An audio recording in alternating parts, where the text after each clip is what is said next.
Bem, mais uma vez, boa noite. Que Deus realmente possa falar ao nosso coração. Nessa noite, nós estamos aqui para cultuar a Deus, porque grande é o nosso Deus, muito digno de ser louvado. Grande é o nosso Deus, como diz o cântico, e as obras que Ele faz. Deus é poderoso. E nós temos à nossa frente aqui aproximadamente uns 60 minutos para cultuar a Deus, como igreja. Os irmãos que estão aqui, os amigos e os irmãos que estão assistindo pela internet, que estão começando a entrar a partir de agora. E nós estamos aqui, nesse tempo, para cultuar a Deus, porque Deus merece receber louvor, Deus merece receber adoração. Então, gostaria de, em primeiro momento, pedir para que você feche os seus olhos, abaixe a sua cabeça e nós vamos orar. E você, sentado aí onde está, ou até na sua casa, fala com Deus e pede para Ele te dar um tempo que seja de edificação para a igreja e de louvor ao nome dEle.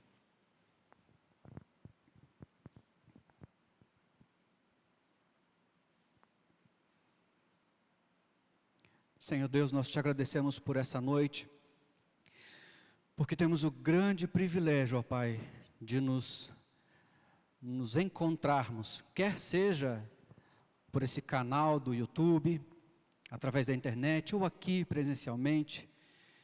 Nós temos o privilégio de nos encontrarmos como igreja, Senhor Deus, e cultuarmos ao Teu santo nome. O Senhor realmente é grande, é digno de receber adoração, louvor, honra, porque o Senhor é Deus eterno, domina sobre tudo e sobre todos. És o único, eterno e imortal, e está aqui, nesta noite, e podemos te cultuar, ó Deus, podemos te cultuar e te adorar. Que o Senhor fale ao nosso coração pela Tua palavra, que cada cântico, que cada oração, seja a mesma expressão daquilo que nós desejamos no nosso coração, para expansão do Teu reino, para proclamação do nome de Jesus Cristo, e para exaltação do Teu grande e poderoso nome, Senhor Deus. Toma esse culto nas Tuas mãos, ele é para o Senhor, em nome do Teu Filho Jesus Cristo, amém. Gostaria de dar alguns avisos. Primeiro deles, queria agradecer a todos os irmãos e irmãs que têm colaborado com a Cesta de Amor. Tem sido uma bênção no nosso meio, esse projeto desenvolvido pela diaconia da nossa igreja. Nós não temos mais agora os alimentos que são recolhidos, mas são valores que alguns irmãos têm ofertado, e isso tem ajudado a várias famílias, vários irmãos. Então, gostaríamos de agradecer a você. E também, aproveitando, gostaria de agradecer aqueles irmãos que têm abençoado a igreja com os dízimos, com as ofertas. Deus seja louvado e glorificado, porque através desses dízimos e ofertas, tudo aquilo que nós havíamos planejado, tudo aquilo que nós havíamos colocado como propósito para esse ano, Deus tem nos abençoado e temos cumprido. Glórias ao nome de Deus, porque é Ele que sustenta essa igreja, através da vida e da fidelidade de cada um dos irmãos aqui. Então, uma outra coisa, as inscrições do nosso culto, geralmente elas começam a partir da segunda-feira, geralmente a partir de meio-dia. E aí, como vocês sabem, ela é feita através do Google, né? Um tal do Google Forms, que aí você vai lá, você preenche um questionário, né? Então você coloca lá nome, idade, coisa mais sem graça, né, falar idade, né? Você coloca lá nome, idade, sexo, você coloca nome de pai, mãe, tio, avô, cor que gosta, fruta preferida, você coloca um monte de coisa. Então é um questionário bem, né, especificado.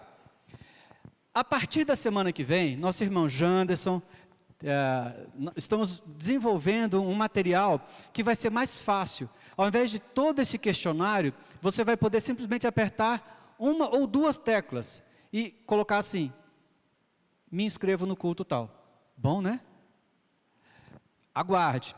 Só uma coisa eu gostaria de perguntar. Você tem o aplicativo do Prover no seu celular?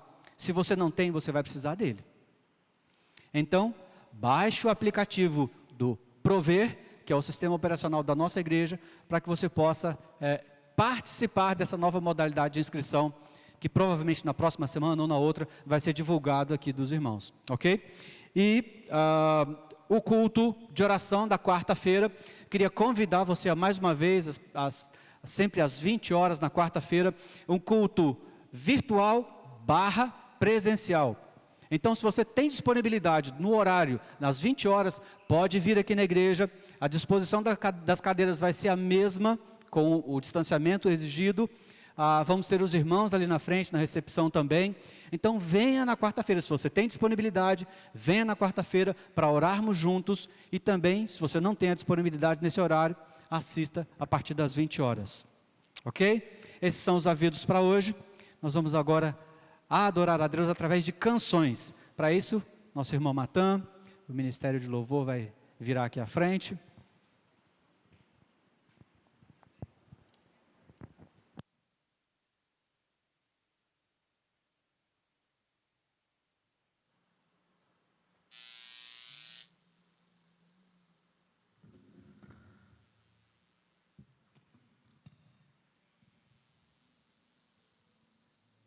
Boa noite.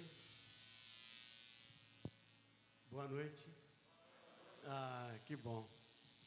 Uma boa noite. Nós estávamos esperando uma chuva torrencial e Deus abençoou que nós estamos podendo reunir, não é? E alguém não ligou lá? Tá baixinho. Tá baixinho. Ok. Vamos ficar de pé. Vamos cantar orando.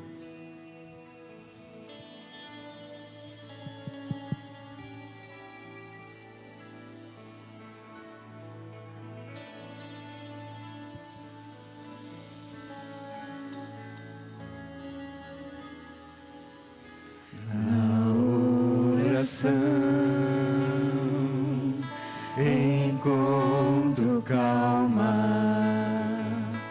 na oração, encontro paz, orar a Deus faz bem à alma, falar com Deus me satisfaz.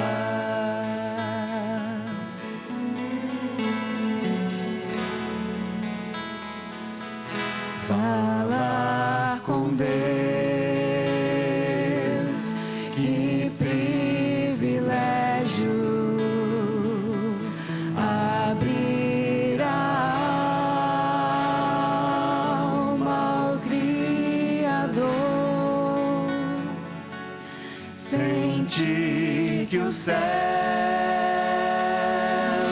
estão abertos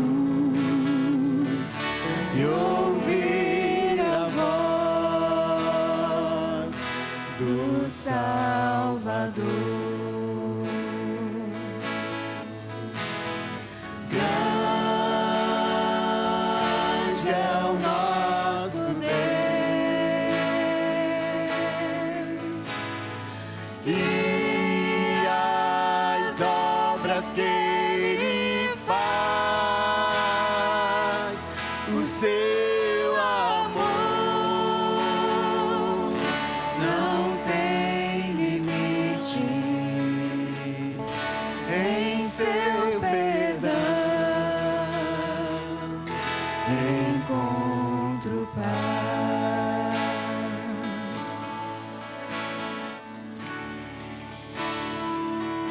Falar com Deus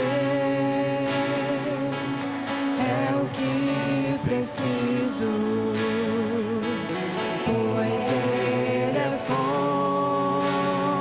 fonte de poder, só nele a vida faz sentido, pois me dá forças pra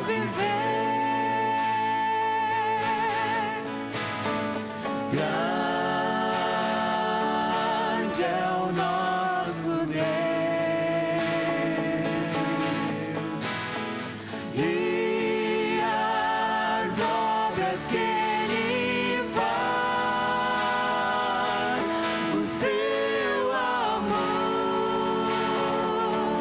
não tem limites, em seu perdão encontro paz.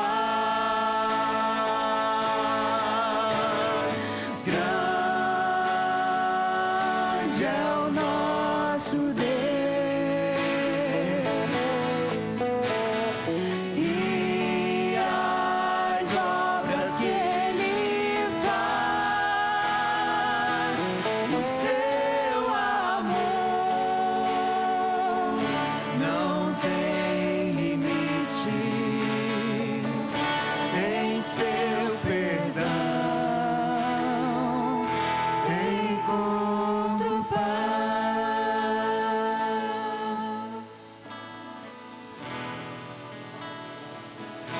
Na oração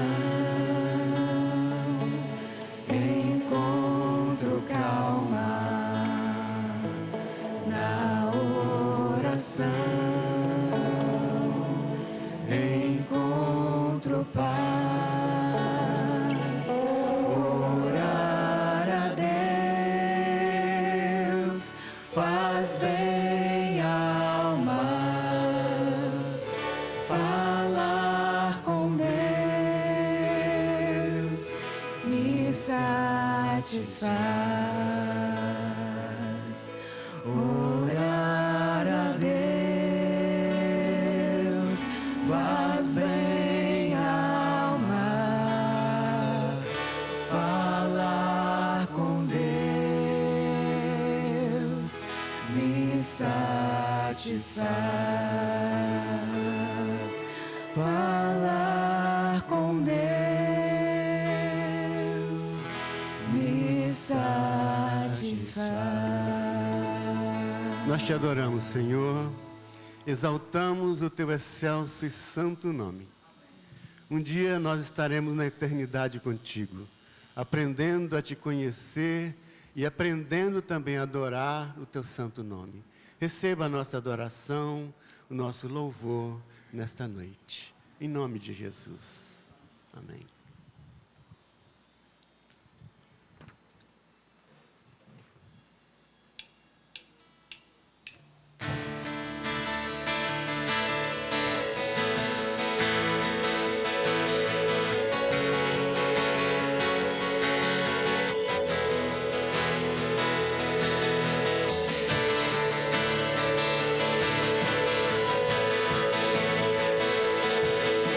Grande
É verdade isso para você?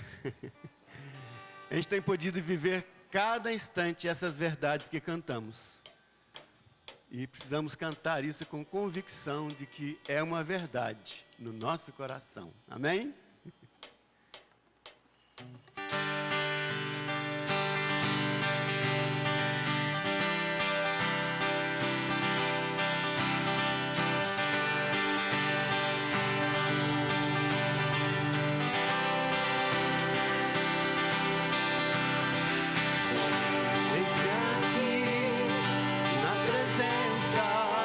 Apesar do que tens feito em mim, te busquei, te encontrei, só pra ouvir tua doce voz, Jesus, Santo, justo, sempre és fiel,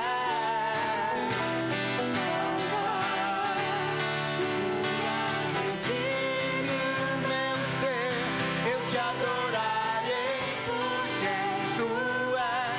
Eu te adorarei por quem tu és.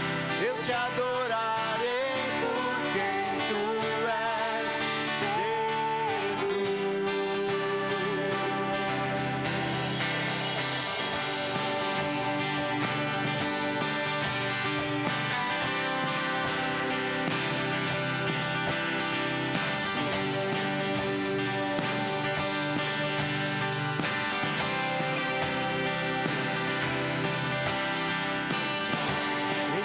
Aqui na presença, a pensar no que tens feito em mim.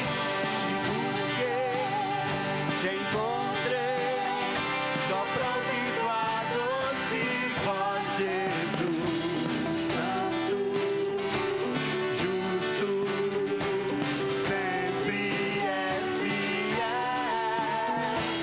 salvar.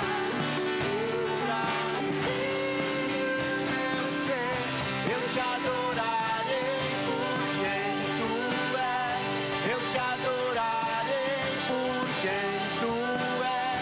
Eu te adorarei por quem tu és, Jesus.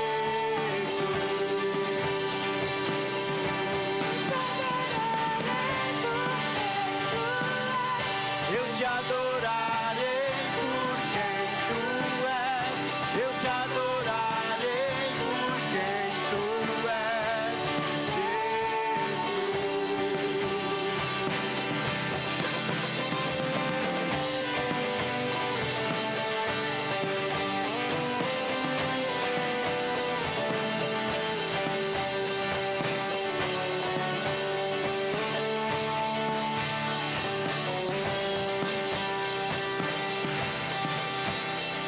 seguro estou, confio em ti.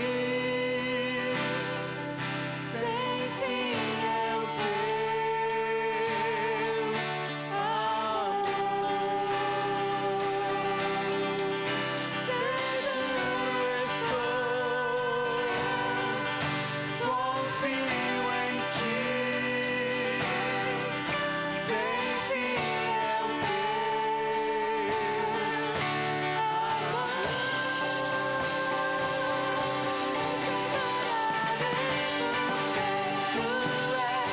Eu te adorarei por quem tu és. Eu te adorarei por quem tu és.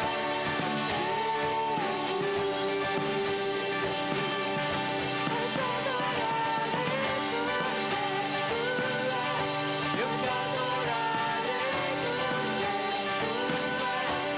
Eu te adorarei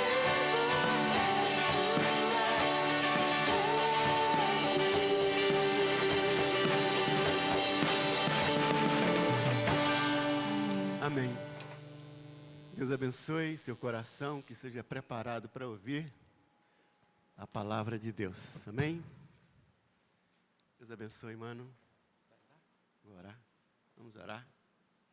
Ó Pai, nós entregamos o teu servo nas tuas mãos, para que ele seja usado pelo Senhor de maneira poderosa, que fale aos nossos corações, que atinja nossas mentes, para que possamos ser edificados e abençoados nesta noite. Oramos em nome de Cristo. Amém.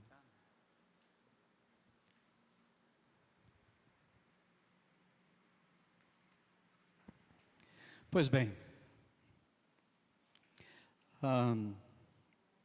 nós estamos estudando nos últimos domingos, a carta de Paulo aos Efésios. E é interessante como que, eu acho que nunca a gente demorou tanto tempo para estudar uma carta como essa carta de Efésios. Afinal de contas, nós começamos a estudá-la em fevereiro, né? Eu acho que um negócio assim, né? Então tem muito tempo, né? Nem se fosse versículo a versículo, mas houve o advento da pandemia, e aí então, tudo aquilo que os irmãos e os amigos já sabem, a gente não conseguiu completar, tivemos um tempo afastados, e então agora nós voltamos, e estamos hoje finalizando a carta que Paulo escreve aos Efésios. Então hoje nós vamos estudar o capítulo 6, da carta de Paulo aos Efésios. Uma carta que foi uma carta circular, ou seja, ela foi endereçada ao povo que morava em Éfeso, mas ela também foi lida em outras localidades. Então, como que uma carta circular, que chegou até aquelas igrejas da Ásia. E aí nós temos o capítulo 6, que é um capítulo bem extenso, traz muita informação, mas que, pela graça do Senhor, vamos completar hoje.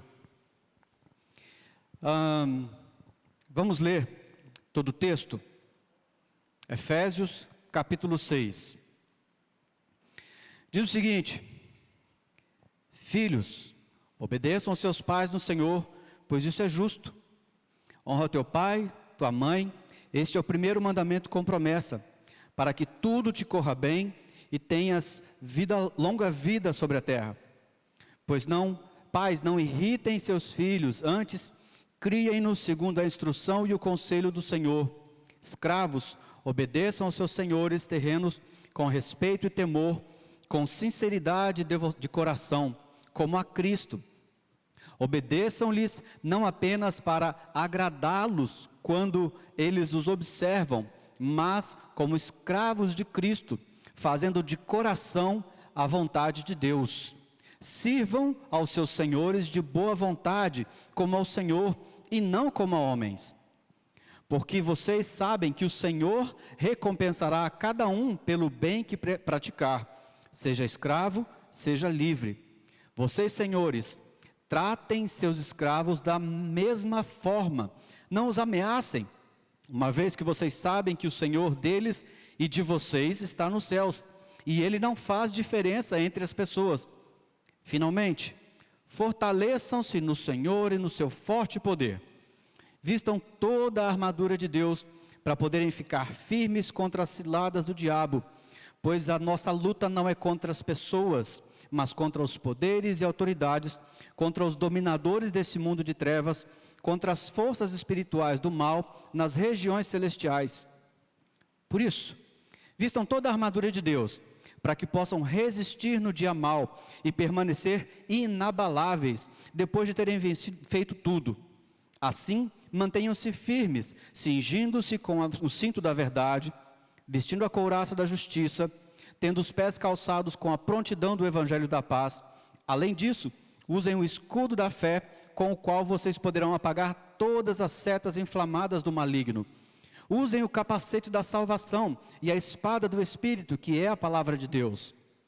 Orem no Espírito em todas as ocasiões, com toda oração e súplica. Tendo isso em mente, estejam atentos e perseverem na oração por todos os santos.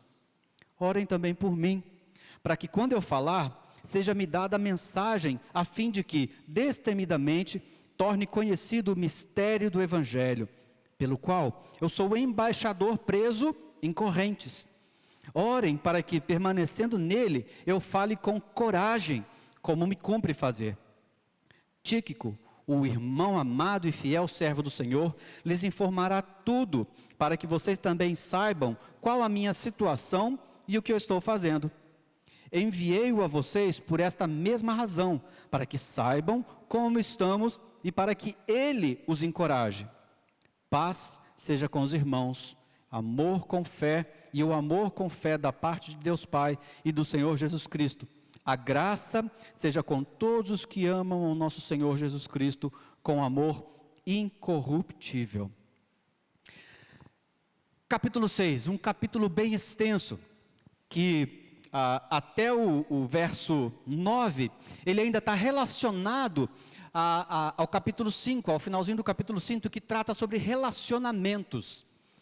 E Paulo, ele fecha essa sessão tratando aqui dos filhos, dos pais, dos servos, dos senhores, e ele continua com a mesma demanda de antes, que esses relacionamentos glorifiquem a Deus, que esses relacionamentos sejam a forma de se propagar e proclamar o Evangelho de Cristo Jesus.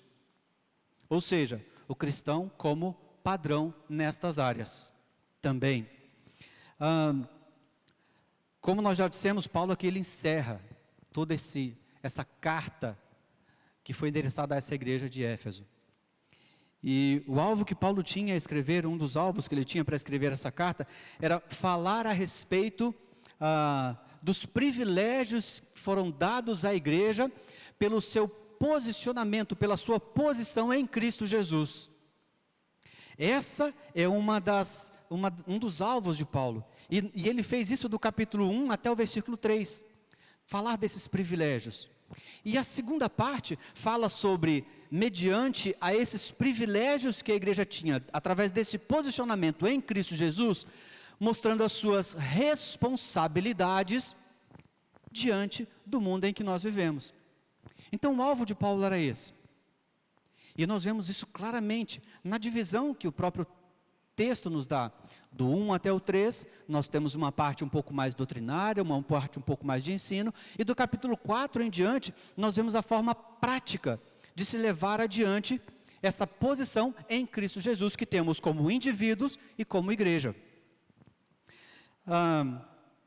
Bem, no capítulo 1 nós vemos lá, Paulo ele faz uma belíssima exposição das bênçãos de Deus em Cristo Jesus, o autor da nossa redenção. Então todo o capítulo 1 expõe essas dádivas, essas bênçãos que nós temos graças ao nosso grande Deus e o seu plano maravilhoso de redenção em Jesus Cristo. E também lá fala sobre o selo que nós temos no Espírito Santo. Então esse é o capítulo 1.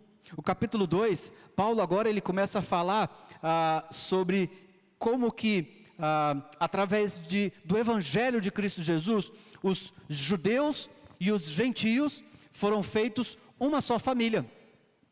Como que agora, através do Evangelho de Cristo Jesus, a redenção e a graça, que foi descrita lá no capítulo 1, como ela transforma o povo judeu e os gentios em uma só família, em um só povo. E Paulo, no final do capítulo 2, ele traz essa mensagem maravilhosa da graça que chama pecadores de entre os dois lados para fazer um novo povo em Cristo Jesus. No capítulo 3, nós vemos que Paulo fala agora do papel que ele tinha diante desse povo. E também Paulo fala agora sobre o mistério que agora foi revelado, que é judeus, gentios, uma só família, formam agora a igreja do Senhor. Revelou-se o mistério. Então, a igreja do Senhor nasce desses dois povos, que agora, pela redenção em Cristo Jesus, se tornam um só povo, a igreja de Deus. E Paulo então ora por esses irmãos. E aí a partir do verso 4, nós temos a descrição dos deveres desse povo, agora igreja, os deveres e responsabilidades desse povo diante do mundo em que nós vivemos, como aqueles que vão fazer com que a igreja seja aquela que proclame, que propague as boas novas. E ele dá aqui áreas práticas onde nós podemos exercer essa função nossa de proclamadores de Jesus Cristo, da graça que temos nele e de adoradores a Deus. E aí é o que nós vemos no final do capítulo 6 aqui, falando sobre os deveres e as responsabilidades dos pais ao não irritarem os filhos, dos filhos a obedecerem aos pais, dos servos tratarem os seus senhores não só na vista, mas como se fosse para Deus, e dos seus senhores também tratarem os seus funcionários sem ameaças, sabendo que todos se encontrarão diante de Deus, que trata a todos da mesma forma. Interessante notar uma caminhada que Paulo faz, e aí eu gostaria de chamar a sua atenção a partir do capítulo 4. Nós já vimos aqui agora até o capítulo 3. O capítulo 4, Paulo fala o seguinte: Paulo começa a falar sobre uma caminhada espiritual. E por diversas vezes ele usa a expressão andai, dando sentido de uma caminhada, de algo que é progressivo. Por exemplo, e aí nós temos 5 dessas coisas. Paulo, ele fala lá sobre, no capítulo 4, de 1 até o 6, lembra lá do capítulo 4, que ele fala assim, rogo-vos, pois, eu, prisioneiro no Senhor, amado do Senhor, que andeis de modo digno da vossa vocação. E a partir daí ele discorre sobre a unidade da igreja. Então, primeira coisa, Paulo fala sobre andar em unidade, comunhão. No capítulo 4, do 17 até o 32, Paulo fala sobre andar em santidade.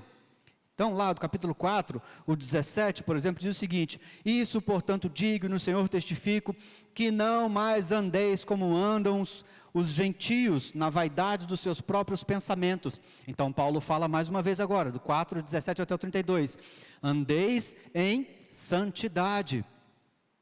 Parou por aí? Não. Paulo prossegue, ele fala no 5, do 1 até o 6, para nós andarmos em amor. Olha lá o que diz no versículo 1 do capítulo 5. Sede, pois, imitadores de Deus, como filhos amados, e andai em amor. No capítulo 5, do 7 até o 14, nós lembramos do Rafael que pregou aqui, sobre andarmos na luz. Então ele traz agora essa ideia de andarmos na luz, de não mais andarmos em trevas, mas na luz.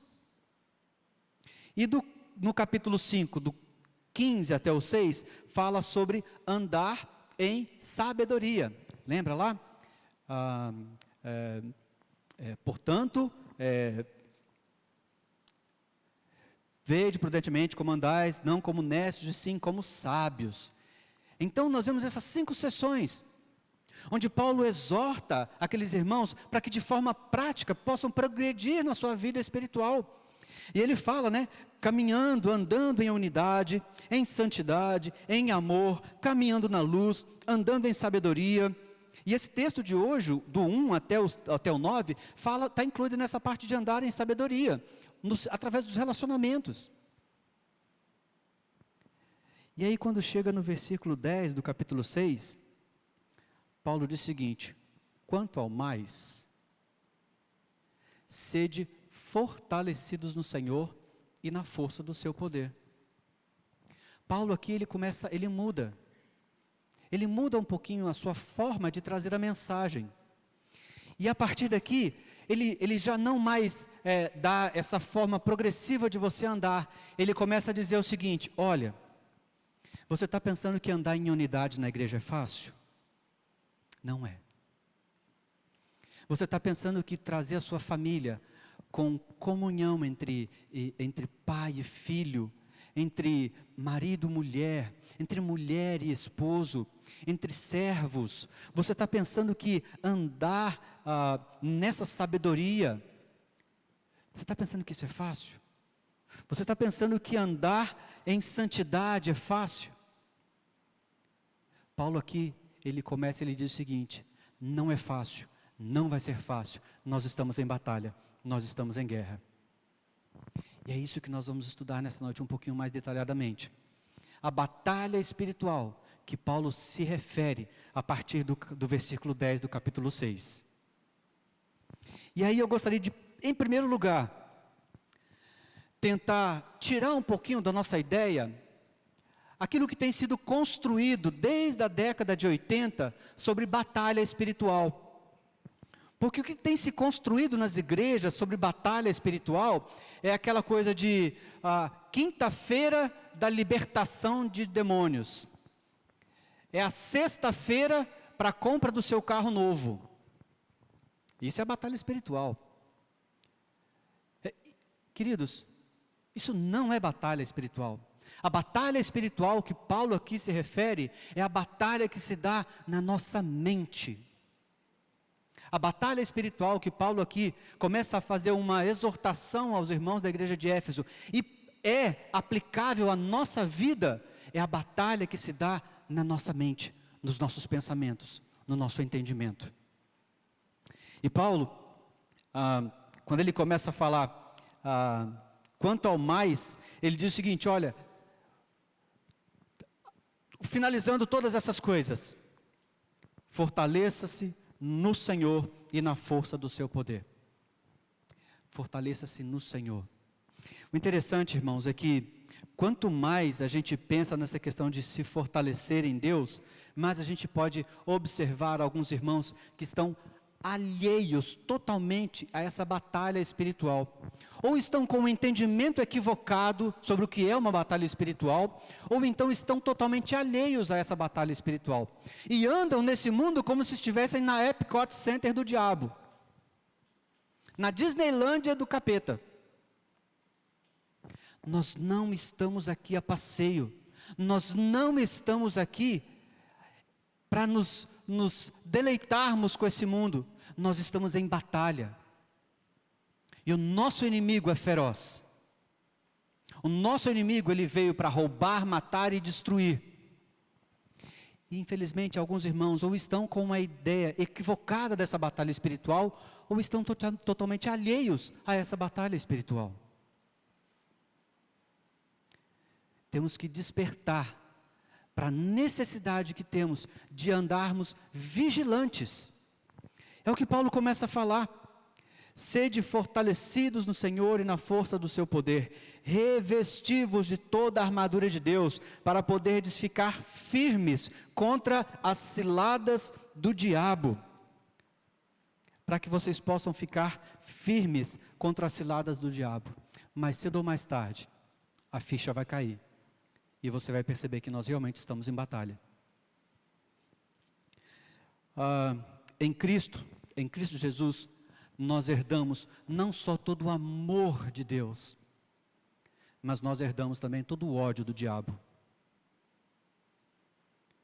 E precisamos ficar atentos, precisamos ficar vigilantes, precisamos tomar aqui essa armadura que Paulo nos sugere, para resistir ao dia mau. E o texto prossegue, e Paulo diz no versículo 12: porque a nossa luta não é contra o sangue e a carne, e sim contra os principados e potestades, contra os dominadores deste mundo tenebroso, contra as forças espirituais do mal. Contra as forças espirituais do mal. Nós precisamos conhecer o inimigo que nós temos. Aí vai outro entendimento equivocado com relação a esse conhecer a Jesus Cristo. A conhecer ao diabo, a Satanás, ao nosso inimigo. Eu ouvi um comentário que até certo ponto ele é engraçado, né? Fala bem assim que existem pastores que se você tirar, se suponhamos que se Deus tirasse Satanás do mundo, ele perderia o emprego. Porque ele só fala e só quer conhecer o diabo. O nosso papel é proclamar as boas novas em Cristo Jesus. O diabo, ele é o inimigo. Ele está sempre ao redor procurando alguém para dragar. Mas nós devemos proclamar a Jesus Cristo. E somente a Ele. Mas precisamos conhecer o nosso inimigo? Precisamos. Sabe por quê? Adolescentes, jovenzinhos iguais a você, ele já destruiu aos montes. Já levou por caminhos tortuosos e se afastaram totalmente dos planos de Deus para a vida dele. Por exemplo, essa época de pandemia, né? Que época difícil, Senhor Jesus. O inimigo das nossas almas está nos tentando. Sabe, isso não é exclusividade nossa. Você já ouviu falar da peste negra? Lá haviam cristãos também. E eles resistiram. Então as estratégias do diabo, elas vêm sendo desenvolvidas há muito tempo. Então não pense você que nós não precisamos conhecer as estratégias desse diabo, desse inimigo. Mas precisamos muito mais conhecer a Cristo Jesus, que nos dá a vitória através da cruz. As informações sobre inimigos a própria Bíblia nos fornece. Ele é o mentiroso, ele é enganador, ele veio para roubar, matar e destruir. Então, quando Paulo descreve aqui, porque a nossa luta não é contra o sangue e a carne, mas sim contra os principados e potestades, contra os dominadores deste mundo tenebroso, contra as forças espirituais do mal nas regiões celestes, Paulo está descrevendo esse nosso inimigo, está descrevendo a área de atuação dele. Agora, uma coisa interessante nesse texto, é quando Paulo fala que a nossa luta não é contra o sangue e contra a carne. Sabe, irmãos, nessa batalha espiritual, nós não lutamos aqui contra os irmãos da igreja. Nós não lutamos aqui contra o nosso chefe. Lembra o que foi dito lá no capítulo, nesse mesmo capítulo 6 anteriormente? Sobre como tratar o nosso superior, o nosso chefe. Algumas pessoas falam bem assim, né? O meu patrão é o demônio. Sabe, sua luta não é contra ele. O seu papel, o seu dever é amar esse homem. Porque Cristo Jesus morreu na cruz por ele também. O seu papel é interceder a Deus para que conceda graça. Para que você possa ser o proclamador do Evangelho das boas novas em Jesus Cristo para essa pessoa. Então a nossa luta não é contra o sangue, contra a carne. Embora Paulo estivesse preso e ao seu lado tivesse provavelmente um soldado romano, ele sabia que a luta dele não é contra aquele homem. Tanto que ele evangelizava aquele homem, ou aqueles que o tinham em detenção.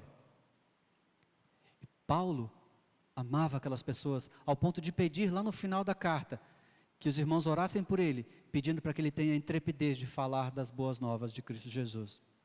Então Paulo amava aquele homem. Ele não era o inimigo dele, porque Paulo sabia, a luta não é contra o sangue e contra a carne. Capítulo 13, Paulo prossegue. Portanto, tomai toda a armadura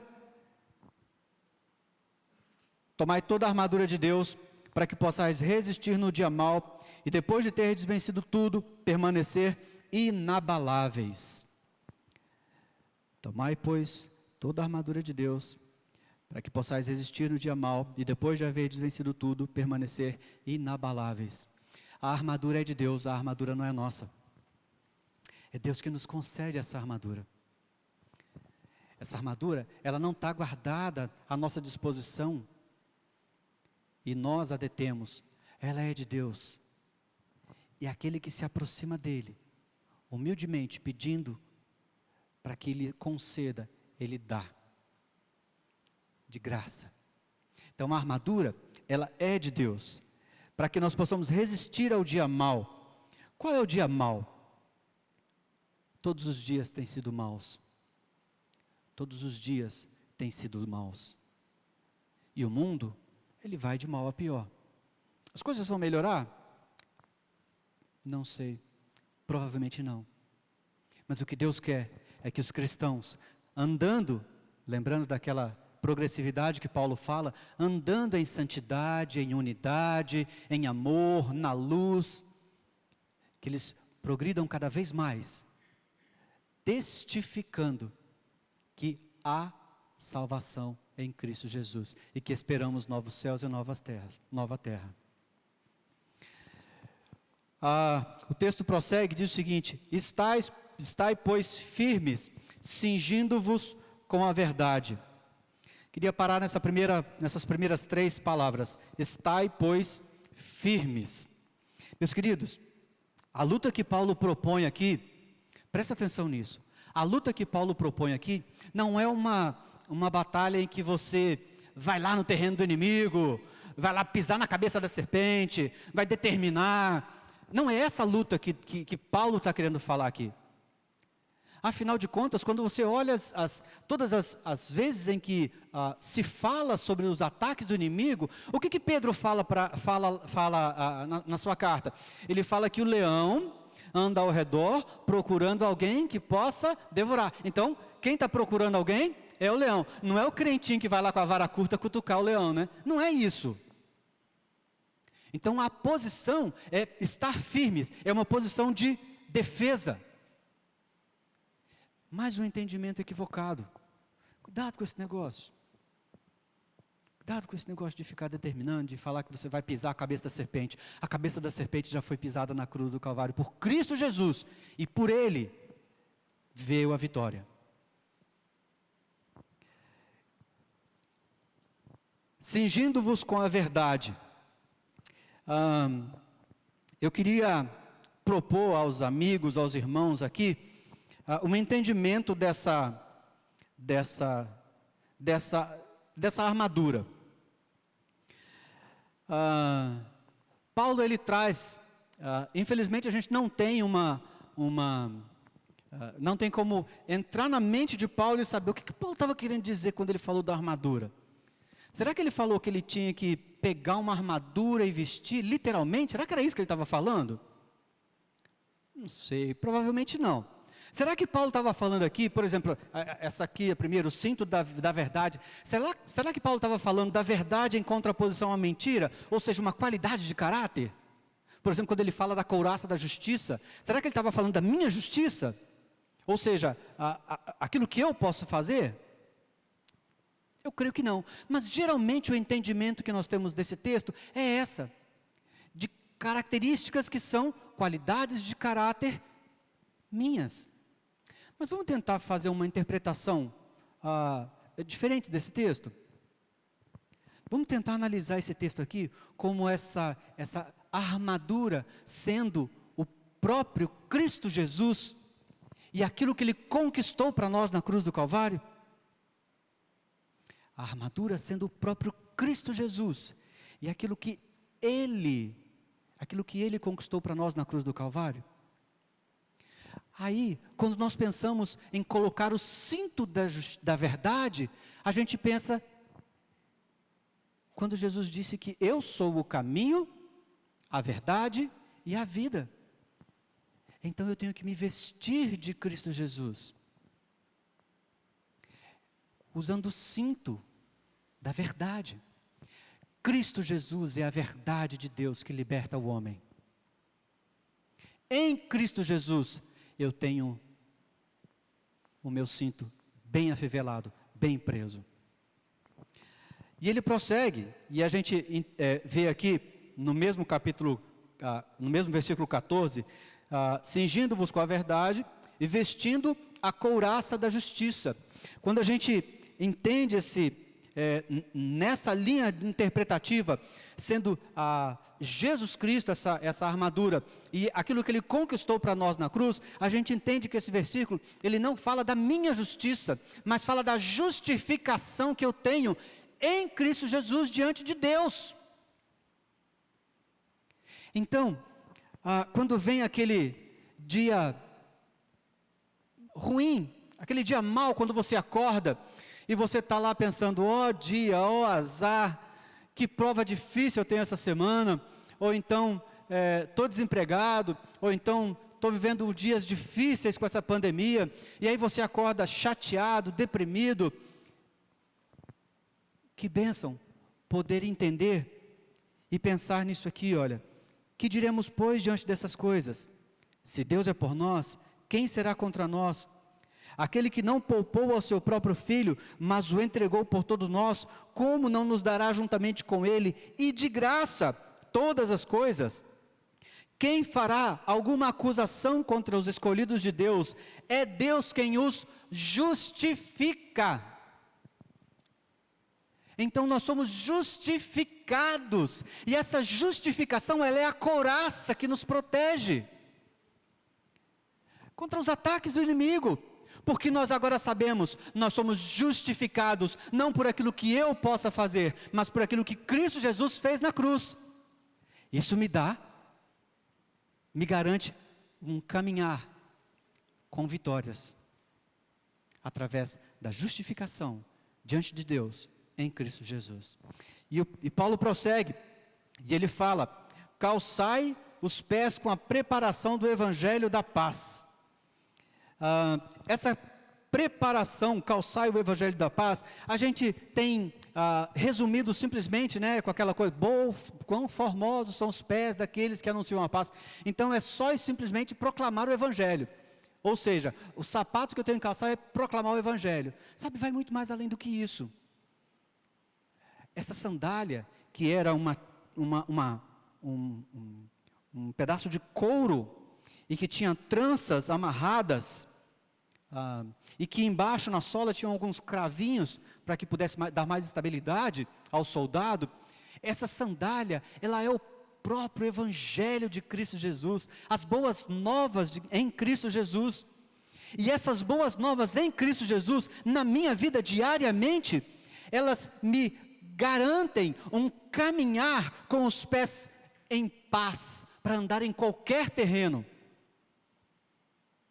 inclusive para proclamar essas boas novas, o evangelho em Cristo Jesus. E o autor prossegue, Paulo prossegue, embraçando sempre o escudo da fé, com o qual podereis apagar todos os dardos inflamados do maligno. Essa questão de o escudo da fé, nós temos que fazer uma observação. Satanás, ele tem lançado muitas flechas incendiárias em nossas vidas, para tentar nos destruir. Mas com esse escudo da fé, a gente pode se proteger disso, como o soldado romano se protegia. Dizem que esse escudo, ele tinha uma parte de couro dele, e que ele era molhado antes das batalhas, para que quando as flechas viessem, incendiárias, elas se apagassem. Mas, vamos pensar bem, fé em quê? O escudo da fé, beleza, ótimo, mas fé em quê? Porque se a gente for considerar fé pela fé, vai para o céu, então, até mesmo aquele que está esperando no ponto de ônibus ali, que nem conhece a Cristo Jesus. Por quê? Porque ele tem fé que o ônibus vai passar ali. Então não é fé pela fé, é fé em Cristo Jesus. Então o escudo da fé é o escudo da fé em Cristo Jesus, que apaga todos os dardos inflamados do maligno. Esse é o escudo que nós devemos embraçar, a fé em Cristo Jesus, e a sua obra redentora ali na cruz. Outra indumentária, que aqui Paulo fala, versículo 17, tomai também o capacete da salvação, tomai também o capacete da salvação. Sabe, meus queridos, como eu disse no começo, essa batalha, ela vai muito além do que simplesmente bens materiais, conquista de móveis, imóveis, do que até mesmo saúde. Essa batalha, ela é travada na nossa mente, nosso entendimento. É onde Satanás quer derrotar os cristãos. É onde ele tem colocado laços para nos enganar e destruir. O nosso entendimento sobre essa batalha espiritual, ele está mesmo equivocado. Porque quando eu penso no capacete da salvação, eu penso em uma proteção que vai proteger a minha mente e vai trazer-me a certeza e a convicção de que em Cristo Jesus eu aguardo novos céus e nova terra. Já percebeu aqueles cristãos que vivem na igreja assim, durante décadas, e você vai perguntar para o crentinho, não falei crentinho não, falei crentinho, você vai perguntar para o crentinho bem assim, você tem certeza da salvação? Ele vai falar bem assim, olha, não sei, isso depende às vezes da semana do cristão, né? Se ele pecou muito, ele vai falar, não, eu não sou salvo. Mas que salvação é essa que é validada pelo que eu faço ou não faço? Entendimento errado. Quando eu tenho uma certeza e eu tomo o capacete da salvação, eu estou protegido, porque eu sei com certeza de que a salvação em Cristo Jesus, eu não perco essa salvação. Porque não depende do que eu faça, mas depende da graça de Deus, que dá a todos os que creem em Cristo Jesus como Salvador de suas vidas. Então o capacete da salvação é essa certeza, que me leva para o campo de batalha, convicto em quem eu creio, convicto de que a salvação vem de Deus. E ele termina aqui, falando sobre a espada do Espírito, que é a palavra de Deus. A espada do Espírito, que é a palavra de Deus. O Verbo se fez carne e habitou entre nós. Jesus Cristo é o Verbo de Deus. Jesus Cristo é o Logos. Jesus Cristo é a palavra. Então, devemos tomar a espada do Espírito, a palavra de Deus. Agora, como que o próprio Cristo Jesus venceu a sua tentação no deserto? Por todas as vezes que Jesus Cristo era tentado pelo diabo, ele virava para o diabo e falava bem assim, olha, está escrito assim, nem só de pão viverá o homem. E ele trouxe todas as citações da Torá, do Velho Testamento. Aí vem o crentinho, lá, né? E de repente ele está caminhando no calçadão, aí passa a tentação, aí ele vira e ele fala bem assim, está escrito o que mesmo? Está lá naquele grupo de amigos, e todo mundo contando aquela piada suja, imoral, e ele está lá no meio, aí de repente ele lembra, gente, está escrito o que mesmo? Então se você não sabe o que está escrito, como que você vai usar a espada do Espírito? Então meus queridos, lembrando da escola bíblica que tivemos hoje de manhã cedo, quando foi falado sobre método que você tem para estudar a Bíblia, para você se deleitar na palavra de Deus, gaste tempo, reformule o seu tempo diário com Deus, seu tempo devocional com Deus, porque é através desse está escrito que você vai usar a espada. E Paulo termina com toda a oração e súplica, orando em todo o tempo, no Espírito, e para isso, vigiando com toda perseverança e súplica por todos os santos. Paulo aqui, ele termina a sua carta, ele diz, sabe como que você vai usar toda essa armadura? Orando em todo o tempo, com perseverança. Sabe o que significa perseverança? É não desistência. Então, meu querido, ou você está desistindo ou você está sendo perseverante. Um outro entendimento que nós temos que ter com relação a essa palavra que ele usa aqui, em espírito. Quando ele fala que orando em espírito, ele não está falando daquele momento especial em que nós vamos esquentar o negócio aqui agora para ter um louvorzão animado e todo mundo vai começar a orar em espírito. Não, não é isso. O que ele está falando aqui é a sua conexão direta com Deus. É o tempo inteiro estar ligado ao Espírito de Deus, o seu espírito estar ligado ao Espírito de Deus, e em todo o tempo orando em espírito, utilizando cada uma dessas peças da armadura. É isso que Paulo fala, a forma como utilizaremos essa armadura.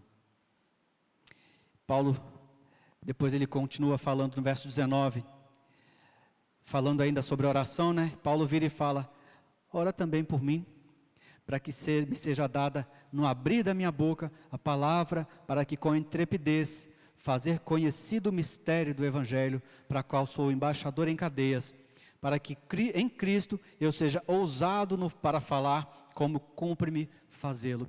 Vê o entendimento correto de Paulo sobre batalha espiritual? Sabe por quê? Porque Paulo poderia pedir aqui, fazer um culto de libertação, literal.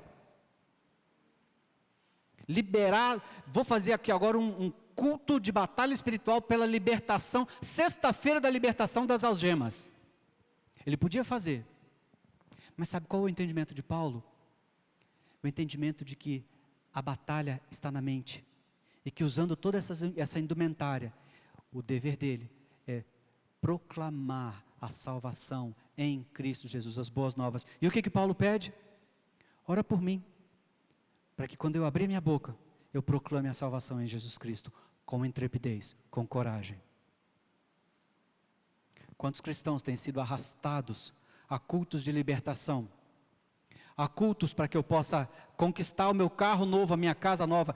Meus queridos, não há nada de errado em orar por essas coisas, mas essa não é a nossa batalha. A nossa batalha é contra o diabo, contra as hostes infernais, contra os dominadores desse mundo tenebroso. Existe duas letras bem significativas na época da Segunda Guerra Mundial. O dia D e o dia V. O dia D é o dia onde os aliados contra o nazismo, contra Hitler, desembarcaram nas praias da Normandia. Obrigado, Janque, pela informação. Desembarcaram nas praias da Normandia, e ali, através daquele processo, eles conquistaram definitivamente, estrategicamente, a vitória. Só que os soldados em retirada, eles continuaram a batalha, e essa batalha ela demorou mais um ano, uma batalha sangrenta, demorou mais um ano. Nós, os cristãos, estamos entre o dia D e o dia V. E nesse interim, temos que pedir a Deus para que nos conceda a graça. Temos que tomar posse dessa armadura do cristão, para que possamos resistir ao dia mau. Quais são as implicações disso para a minha vida? Eu gostaria de destacar 4 delas. Primeiro, há uma batalha espiritual acontecendo ao nosso redor, e nós devemos acordar para essa realidade. Hello, acorda, cristão. Nós não estamos aqui a passeio, nós não estamos aqui para desfrutar simplesmente de um playground espiritual, nós estamos numa batalha. Então conscientize-se disso, estamos numa batalha espiritual. Acorda. Segundo, ela se concentra na conquista da mente, não propriamente nas questões materiais, como bens materiais ou até mesmo saúde. Satanás não vai falar bem assim, eu vou tirar toda a saúde dele, eu vou deixar ele na miséria, pobre. Ele já tentou isso com Jó e não deu certo. Então, de repente, a estratégia dele agora até é outra. Ele vai te dar muitos bens, ele vai te dar uma saúde assim daquelas marombada, e vai corromper a tua mente com um engano, esquecendo-se de que Deus existe. Terceira coisa, a maior arma do diabo nesta guerra espiritual é a mentira e a corrupção da verdade. Ele quer torcer, ele quer levar cada um de nós ao erro para que nós nos afastemos de Deus. Essa é a estratégia dele. E em quarto lugar, em Cristo Jesus, nós já estamos numa posição de vitória. Ele já quebrou a espinha dorsal de Satanás, ele já esmagou a cabeça da serpente. Portanto, a vitória já é nossa. Em Cristo Jesus, a vitória já é nossa. E eu tenho certeza que o que Deus quer dos seus filhos, dos seus amados filhos, é que cada um de nós ande, prossiga nessa caminhada que Paulo mesmo nos propõe aqui em Efésios, ande vitorioso, proclamando a vitória não naquilo que nós podemos, mas a vitória em Jesus Cristo. Nosso desejo é que você saia daqui dessa noite com essa concepção, com esse entendimento. Cristão, abra o olho. Abra o olho, Satanás é estrategista. Gaste tempo com Deus. Busque mais a Deus. Talvez você está passando por um momento em que você diz: Senhor, eu sou um soldado caído. Estou aqui na batalha. Mas lembre-se, a igreja, nós não deixamos nenhum soldado para trás. Nós, os cristãos, vamos todos juntos, os comprados e selados pelo Espírito Santo, vamos todos juntos ao encontro do nosso Cristo, como noiva santificada e adornada. Então, cristão, desperta. Durante essa semana, o meu desafio, se você acha que está sem essa indumentária, gasta tempo com Deus no devocional e fala: Deus, eu preciso me vestir desta armadura. Eu tenho fraquejado nessa área, eu tenho caído nesta área. Me ajuda, Deus, e busque na palavra de Deus aquilo que Ele te propõe, para que você possa vencer utilizando as armas que Ele nos dá. E a você que não conhece a Cristo Jesus como Salvador da sua vida, talvez você esteja pensando: essa batalha contra o diabo é ferrenha mesmo, né? Pois eu tenho uma péssima notícia para você. A sua batalha, você que não tem a Cristo Jesus como Salvador da sua vida, não é só contra o diabo, mas é contra Deus. Ele também é teu inimigo. Porque o nosso pecado é uma afronta direta contra Deus. Precisamos crer em Jesus Cristo para ter paz com Deus. Então o meu desafio para você que não tem a Cristo Jesus como Salvador da sua vida: faça as pazes com Deus. Creia e confesse a Cristo Jesus como Salvador da sua vida. Aí sim, você vai poder se apropriar dessa indumentária e lutar certo da vitória, a batalha que está nos proposta, da qual nós já somos vencedores. Vamos orar?